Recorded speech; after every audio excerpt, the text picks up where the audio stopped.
भारतीय reserve bank के साथ उषा थोराट का रिश्ता 40 साल पुराना है। वो डेप्यूटी गवर्नर भी रह चुकी है। उनका एक जिम्मा था करेंसी मैनेजमेंट। नोटबंदी के चलते करेंसी मिलने में भारत की जनता को बहुत समस्या आ रही है। हम उषा थोराट से जानते हैं कि ये समस्या क्यों है और आगे इकोनॉमी पे नोटबंदी की असर कैसी रहेगी। आप बता सकते हैं, आपने करेंसी मैनेजमेंट किया है, तो इतनी समस्या लोगों को क्यों आ रही है, लंबी लंबी कतार दिख रही है? शीला, ये बात है, ये क्यों ये लंबी लंबी कतार दिख रही है, क्योंकि आपको काफ़ी नोट्स, नए नोट्स चाहिए जिससे आप पुराने नोट्स को रिप्लेस कर सकते हैं। तो इसके लिए काफ़ी लंबा प्रिपरेशन टाइम चाहिए। और ये भी है कि गुप्त रखने के कारण गवर्नमेंट के पास इतना टाइम भी नहीं दिया जा सकता था, मतलब रिजर्व बैंक को, कि इसको लीक न हो जाए। तो फिर भी काफ़ी हम लोग 86% जो नोट्स बोल रहे हैं कि उसका वैल्यू हम निकाल रहे हैं और उसको रिप्लेस करने में काफ़ी टाइम लगता है। और इसीलिए लोगों का तकलीफ हो रहा है कि क्योंकि हम लोग काफ़ी कैश बेस्ड इकॉनमी अभी भी हैं और इनफॉर्मल इकॉनमी भी उसका भाव भी, पार्ट भी काफ़ी ज़्यादा है। रोज कितनी करेंसी छप सकती है और हमें ज़रूरत कितनी पड़ती है? अभी ज़रूरत इसके ऊपर है कि समझ लीजिए कि 15 बिलियन नोट्स जो था 500 रुपीज़ का और 1000 रुपीज़ का शायद 6 बिलियन नोट्स इन सर्कुलेशन था। उसमें आप इवन 50% रिप्लेस करना चाहेंगे तो आपको 8 बिलियन नोट 500 का ही चाहिए था। और अभी समझ लीजिए कि आप सितंबर, शायद नवंबर के बाद ही आपने छपना शुरू किया, फिर आपको काफ़ी महीने लग जाएंगे। पर आपने शायद अपना कैपेसिटी जो है, फुल कैपेसिटी पर 3 शिफ्ट भी लगा के आपने नोट छपवाना शुरू किया, तो उसको तो काफ़ी टाइम तो लगेगा ही। इसलिए लोगों का जो रेस्ट्रिक्शंस दिया हुआ है खातों में कि आप 24,000 से ज़्यादा अपने खाते में से एक हफ्ते में नहीं निकाल सकते, इसके लिए ये रेस्ट्रिक्शंस दिया गया है और लोगों को थोड़ा सा तकलीफ होगा। पर आपके हिसाब से ये तकलीफ कब तक दूर हो सकती है? हाँ, अभी तक ज़्यादा लोग काफ़ी पेशेंट रहे हैं और सोच रहे हैं कि वो 50 दिन में ये तकलीफ़ें दूर हो जाएंगे, मतलब 31 दिसंबर तक। पर मुझे लग रहा है कि थोड़ा सा और 2 महीना तो लग ही जाएगा। और लोगों को करेंसी को होर्ड नहीं करना चाहिए। उनको ये सोचना चाहिए कि गवर्नमेंट के ऊपर विश्वास रखना चाहिए कि ज़रूर ये प्रॉब्लम तो घट जाएगी और अपने पूरा सप्लाई जो नॉर्मलाइज हो जाएगा। और इसलिए अभी जो भी करेंसी उनके पास आ रहा है उसको खर्च करना ही इट्स एडवाइजेबल। आप जो ये नोट विड्रॉ हुआ है, नोटबंदी हुई है, उस फैसले से और जिस तरीके से हुई है उससे सहमत है? ऑब्जेक्टिव्स जो है नोटबंदी का वो है ब्लैक मनी निकालना, करप्शन निकालना और काउंटरफीटिंग निकालना। ये 3 मेन ऑब्जेक्टिव हैं। इंसिडेंटल ऑब्जेक्टिव होगा कैशलेस जाओ, डिजिटाइज करो, पर मेन ऑब्जेक्टिव्स जो देखेंगे वो तो 3 ही हैं। और तीनों में ये जो मेजर है, it can deal with the problem to a certain extent. जैसे फेक नोट्स का जो है, काउंटरफीटिंग के लिए आपको स्पेशल सिक्योरिटी फीचर डालना पड़ा है और हमने सुना है कि नए सिक्योरिटी फीचर्स इंट्रोड्यूस हुए हैं। पर काउंटरफीटिंग तो इतना सोफिस्टिकेटेड इंडस्ट्री बन गया है कि शायद बहुत दिन नहीं लगेंगे, शायद 6 महीना में, 1 साल में वो काउंटरफीटिंग, नए नोट का भी काउंटरफीट लोगों में ताकत है। अभी पकड़ा गया था चंडीगढ़ में 20 लाख का नोट। मुझे लग रहा है कि काउंटरफीटिंग वो नहीं, मुझे नहीं यकीन हो रहा है, क्योंकि फोटोकॉपिंग में और नोट में फ़र्क है और लोगों को ये भी जानना चाहिए कि नोट का फीचर्स क्या होता है। उसमें आप जैसे मीडिया जैसे लोग अवेयरनेस भी दिलाना चाहिए। और नोट सॉर्टिंग मशीन्स भी है और उसमें मशीन रीडेबल फीचर भी हो सकता है जो मशीन में दिखाई देता है कि ये काउंटरफीट है। इसलिए सब बैंकों में, सब दुकानों में ये नोट सॉर्टिंग मशीन लगाए जाते हैं। तो काउंटरफीटिंग के लिए, और काउंटरफीटिंग के लिए बाकी भी तरीका है जो मतलब पॉलिटिकल और बाकी लेवल पर भी कर सकते हैं। जो ब्लैक मनी का जहाँ तक सवाल है, सब लोग बोलते हैं कि ब्लैक कैश जो है, ब्लैक नोट जो है, वो तो पूरा ब्लैक वेल्थ का एक छोटा ही परसेंटेज है, और आप ब्लैक कैश को डील कर रहे हैं, पर आप ब्लैक वेल्थ को नहीं, उससे नहीं आप डील कर रहे हैं। तो मतलब जो प्रॉपर्टी है और गोल्ड है और फॉरेन अकाउंट्स है, तो ये सब मेजर्स भी गवर्नमेंट ने थोड़ा सा शुरू किया है और आगे भी करने की ज़रूरत भी है कि, पर इसमें सब में कॉन्ड्यूट कैश है। जैसे आप प्रॉपर्टी ट्रांजैक्शंस जो लेते हैं, तो उसमें कैश के माध्यम से ही आपका वो प्रॉपर्टी ट्रांजैक्शन कंप्लीट होता है। फिर प्रॉपर्टी ट्रांजैक्शन कंप्लीट होने के बाद वो ब्लैक वेल्थ बन जाता है और वो करेंसी जो है वो दूसरे हाथ में चला जाता है। तो इसीलिए ये करेंसी का महत्व है। तो आगे जाके ये ब्लैक वेल्थ का जो मतलब ये जो प्रॉपर्टी ट्रांजैक्शंस में ब्लैक कंपोनेंट, वाइट कंपोनेंट या करप्शन जितना हो रहा है, वो सब कम होने के लिए तो लोगों का बिहेवियर में चेंज होना चाहिए, लोगों का पूरा एटीट्यूड में चेंज होना चाहिए, और उसके लिए उनका यानी आप कह रही है कि जो नोटबंदी का स्टेप सरकार ने लिया है, उससे ये जरूरी नहीं है कि काला धन जिस तरह से सरकार चाहती है उस तरह से वापस आएगा।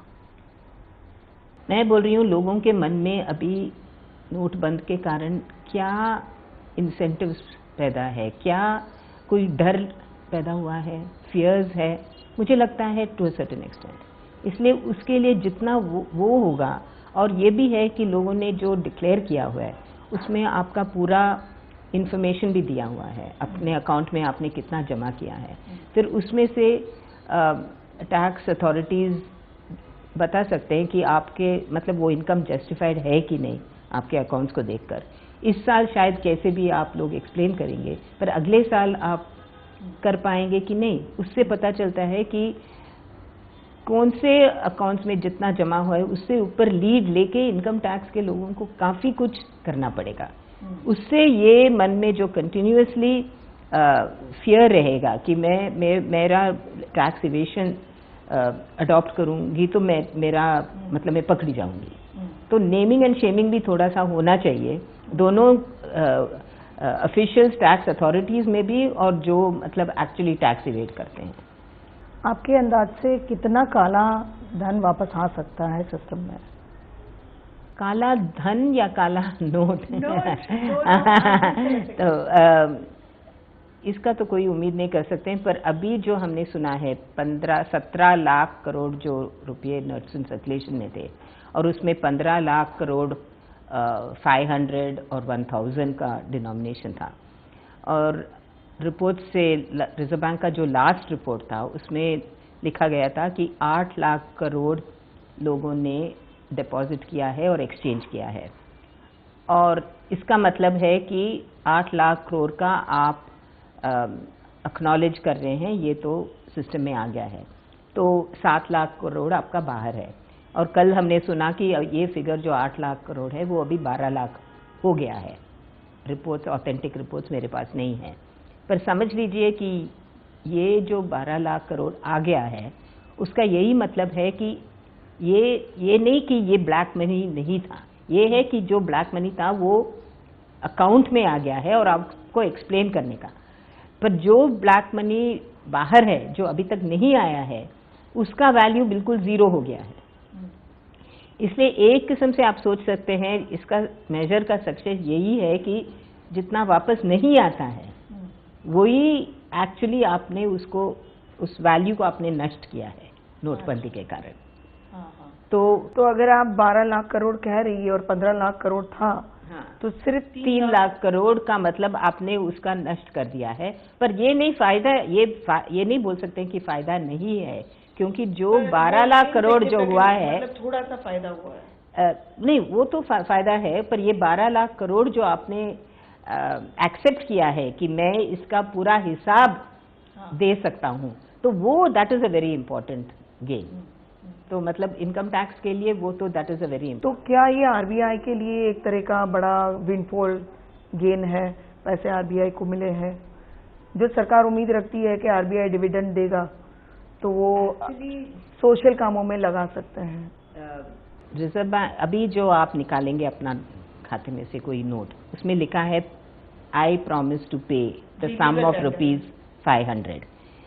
इसमें ये मतलब है कि रिजर्व बैंक का प्रॉमिस है एक्सचेंज में देने के लिए। मतलब आप 500 रुपया लेके आएंगे तो मैं शायद आपको 500 रुपया नोट आपको वापस करूंगी, या आप बैंक में जाके ये जमा करते हैं तो बैंक में आपका खाते में उतना इंक्रीज होगा, मतलब 500 रुपया आपका क्रेडिट हो जाएगा। और वैसे ही बैंकों ने हमारे पास आके डालेंगे तो हमारा बैंकों का खाता हम क्रेडिट कर देते हैं। तो ये तो एक्सचेंज ट्रांजैक्शन है।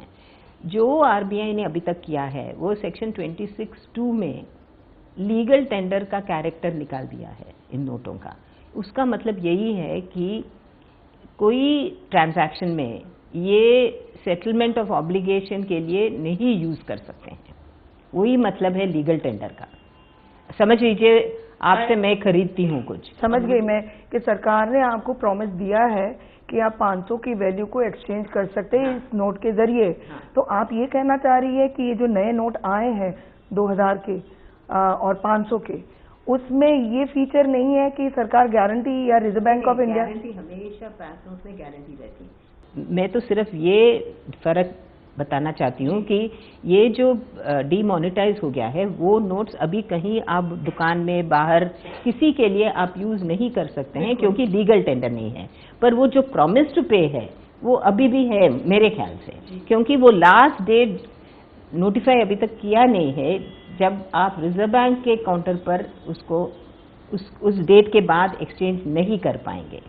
प्राइम मिनिस्टर स्पीच में तो कहा था वो मार्च महीने की डेट, हाँ, पर वो तो लीगल नोटिफिकेशन में नहीं है और वो डेट अभी तक नोटिफाई नहीं किया है। जब तक वो नहीं नोटिफाई करते हैं तब तक रिजर्व बैंक का लायबिलिटी जारी रहता है। तो अगले आने वाले बजट में अभी जो कदम लिया है उसकी इन्फ्लुएंस पूरी तरीके से हमें नहीं दिखेगी असर? नहीं, जरूर दिखेगी, क्योंकि जो लोगों ने अपने खाते में अपना कैश डाल दिया है पूरी असर नहीं दिखेगी। मुझे लगता है कि जैसे मैंने बताया कि 15 लाख करोड़ में आपने 13 लाख करोड़ दे दिया है तो 30% तो उसमें ऊपर टैक्स भर के दिए होंगे, या तो टैक्स पेड अमाउंट्स थे कि नहीं थे वो भी पता चल जाएगा। और शायद अभी जो नया कानून निकाला गया है कि 50% आप उसमें डालेंगे और 25% आप डिपॉजिट में डालेंगे, तो इसके लिए तो इसी साल में आपको फर्क पड़ेगा।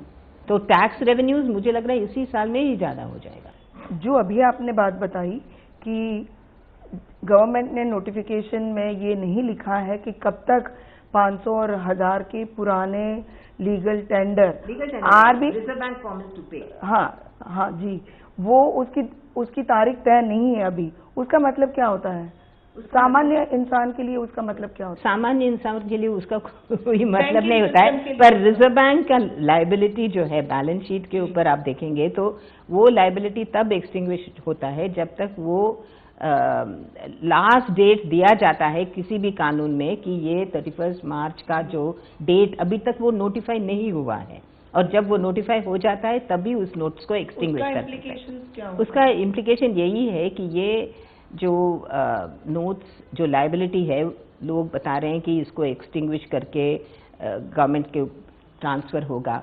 ये मुझे लग रहा है कि ये तो बिल्कुल मालूम नहीं कहाँ से ये शुरू किया है। ये हाइपोथेटिकल है, अजम्पशन है, और ये इस चीज़ का अकाउंटिंग तरीके से नहीं देखना चाहिए, क्योंकि रिजर्व बैंक का जो बैलेंस शीट है वो सामान्य कंपनी के बैलेंस शीट जैसे नहीं है। तो इसका मैक्रो इकोनॉमिक इम्प्लीकेशंस है और उसको सोच समझ के गवर्नमेंट और रिजर्व बैंक को इसके ऊपर जो निर्णय लेना है उनको लेना पड़ेगा। तो एक सादे शब्द में मैं आपसे ये पूछूं कि जो सरकार या तो जो जिस तरीके से इस बात को लिया गया है या मार्केट किया गया है कि पैसे जैसे ही बैंक में आएंगे आपको आपके भले के लिए, समाज कल्याण के लिए उपयोग में आएंगे, ये इतना जल्दी होना संभव नहीं है जब तक आरबीआई की लायबिलिटी खत्म नहीं होती। गवर्नमेंट ने ये कहाँ ये मार्केट किया गया है कि ये तो मैंने ऑफिशियली किसी भी भाषण में मैंने सुना। मान्यता नहीं, मेरे हिसाब से जो टैक्स रेवेन्यू जो टैक्स रेवेन्यू से आपको मिल रहा है उससे government can spend for public welfare. और समझ लीजिए कि 25% अभी ये जो डिपॉजिट स्पेशल डिपॉजिट में डाल चुके हैं उसका भी गवर्नमेंट के ऊपर बजट के ऊपर असर होगा और उसके ऊपर भी स्पेंड कर सकते हैं। तो nothing is to prevent the government from spending. तो मुझे नहीं लग रहा है कि रिजर्व बैंक के बैलेंस शीट से ये जो लायबिलिटी एक्सटिंग्विश हुआ है उससे गवर्नमेंट का फायदा होना वो इतना डिमोनेटाइजेशन का रीजन है। वो तो बिल्कुल गलत लाइन ऑफ आर्ग्यूमेंट है मेरे ख्याल में, और तो मतलब नहीं करना चाहिए। बिल्कुल, तो मतलब ये जो सोशल मीडिया में मैसेज चल रहा है या एक तरह की समझ फैली हुई है कि जैसे ही रिजर्व बैंक के पास पैसा आएगा वो सरकार के पास जाएगा और आपके कल्याण के लिए आपके जनधन खाते में पैसे आएंगे, ये सारी मान्यता जो है जो फैली हुई है वो सही नहीं है।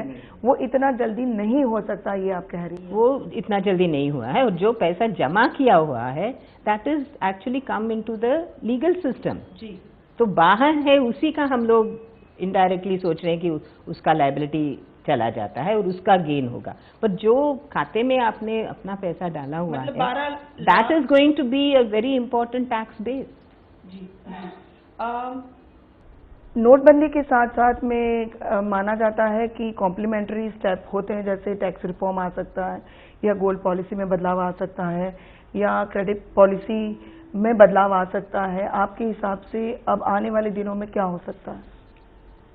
अभी जैसे मैंने कहा था कि आपको ये ऐसे मेजर्स टैक्स में टैक्स रिफॉर्म, शायद एक मेजर जो ब्लैक मनी का जो बहुत इंपॉर्टेंट रीज़न है वो हाई स्टैम्प ड्यूटी है। शायद आप स्टैम्प ड्यूटी में कुछ रिफॉर्म लेके आ सकते हैं जिससे ज़्यादा लोग ऑफिशियल रेट जो है वो जो ट्रांजैक्ट करते हैं उसी रेट के ऊपर डॉक्यूमेंट भी करेंगे, तो आपको काफ़ी फ़ायदा भी होगा और उसके लिए इंसेंटिव भी हो सकता है। और टैक्स रिफॉर्म में हमारा मार्जिनल रेट ऑफ टैक्सेशन जो इंडिया में है वो 30% ही है और काफ़ी कम है। तो टैक्स रिफॉर्म से rather than that tax administration को हम ज़्यादा एफिशिएंट करेंगे और उसमें गवर्नेंस इम्प्रूव करेंगे और करप्शन रिड्यूस करेंगे, then I think it will be a big reform. As far as gold का जो पॉलिसी है उसमें तो हमने गोल्ड फॉरेन एक्सचेंज के सब्स्टिट्यूट जैसा हो जाता है, और गोल्ड सेल्स में अभी पूरा ट्रैक तो होगा ज्वेलर्स के पास, और उससे आपको इंफॉर्मेशन भी आ सकता है कि लार्ज गोल्ड सेल्स किसने किया है, और फिर उसको रिपोर्ट करने से आपको again one source of black money आप टैकल कर सकते हैं। तो मुझे लग रहा है कि जो हम लोग ऑडिट ट्रेल जो बना रहे हैं गोल्ड के सेल्स में या प्रॉपर्टी के सेल्स में, ये सब लीड्स लेके गवर्नमेंट को एडमिनिस्ट्रेशन करना चाहिए। और जहाँ तक क्रेडिट पॉलिसी की बात है, अभी जो सिचुएशन है वो है बैंकों में डिपॉजिट एकदम बढ़ गए हैं, और बैंकों में डिपॉजिट एकदम बढ़ गए मतलब उनके पास ज़्यादा डिपॉजिट होने के कारण उन्होंने अपना डिपॉजिट रेट्स वैसे भी कम कर दिया है। आपने देखा होगा कि स्टेट बैंक ऑफ इंडिया ने 1.9% डिपॉजिट रेट्स कम कर दिया है। अभी तक मैंने कहीं पढ़ा नहीं सुना नहीं कि बैंकों ने लेंडिंग रेट्स कम किया है, पर वो तो मतलब थोड़े दिन का बात है। मुझे लग रहा है कि वो लेंडिंग रेट्स भी कम हो जाएंगे। इसलिए रिजर्व बैंक रेट मतलब कुछ करने के बिना ही रेट्स कम हो गए हैं सिस्टम में, और गवर्नमेंट सिक्योरिटीज़ के इंटरेस्ट रेट्स भी बहुत कम हो गए हैं और कॉर्पोरेट बॉन्ड में भी कम हो गए हैं। तो वैसे ये असर हो गया है, मतलब पड़ा है असर ऑलरेडी इंटरेस्ट रेट्स के ऊपर। उम्मीद नहीं है, शायद ज़रूरत भी नहीं है, पर रिजर्व बैंक को ये अभी ओपन मार्केट ऑपरेशंस करने के लिए जो गवर्नमेंट ने मार्केट स्टेबलाइजेशन स्कीम के जरिए बिल्स इशू करने के लिए जो अनुमति दी है 6 लाख करोड़ तक, उससे आरबीआई ये मार्केट्स को काफ़ी स्टेबल रख सकते हैं। इससे इकोनॉमी पे शॉर्ट टर्म लॉन्ग टर्म में क्या फर्क पड़ सकता है? शॉर्ट टर्म में ज़रूरी है कि थोड़ा सा आपको काफ़ी रिटेल ट्रेड में, ट्रांसपोर्ट ऑपरेटर्स में, कमर्शियल व्हीकल्स में और एग्रीकल्चर में भी वेजिटेबल्स का पर्टिकुलरली प्राइसेस जो कम हो गए हैं, तो इसमें आपको इकोनॉमिक थोड़ा स्लोइंग डाउन तो होगा, ज़रूरी होगा इस क्वार्टर में भी और अगले क्वार्टर में भी। मीडियम टर्म में जैसे रीमोनेटाइजेशन हो जाता है, हमने बोला डीमोनेटाइजेशन, रीमोनेटाइजेशन जब हो जाता है और लोग अपना कैश विड्रॉ कर सकते हैं फ्रीली, तब तो मुझे लग रहा है कि economy should get back to normal. तो ये जो एक परसेप्शन बना है कि इन्फ्लेशन ऊपर जाएगा कि नीचे जाएगा? इन्फ्लेशन नहीं, इन्फ्लेशन के ऊपर मुझे नहीं लग रहा है कि इन्फ्लेशन के ऊपर आई थिंक वो कॉम्प्लिकेटेड, उसमें से मुझे you have to go through whole lot of other things too I think you cut out that part. And ये एक ऐसी भी समझ आई है कि इससे डिप्रेशन हो जाएगा, लोग खर्चा करना बंद कर दिए हैं। नहीं, वही तो मैं बोल रही हूँ, जो स्लो डाउन होगा या जो लोग खर्च करना बंद कर देंगे, वो तो इसी क्वार्टर के ऊपर का असर पड़ जाएगा और अगले क्वार्टर जनवरी फरवरी मार्च में भी उसका असर होगा। तो आपका जीडीपी पे तो मुझे लग रहा है कि इस साल का जो जीडीपी का फिगर जो भी एस्टिमेट किया था उसमें से थोड़ा कम जरूर होगा। 2% कम होगा ये मुझे कहने के लिए मेरे पास तो डेटा नहीं है, मुझे नहीं लग रहा है कि 2% कम हो सकता है।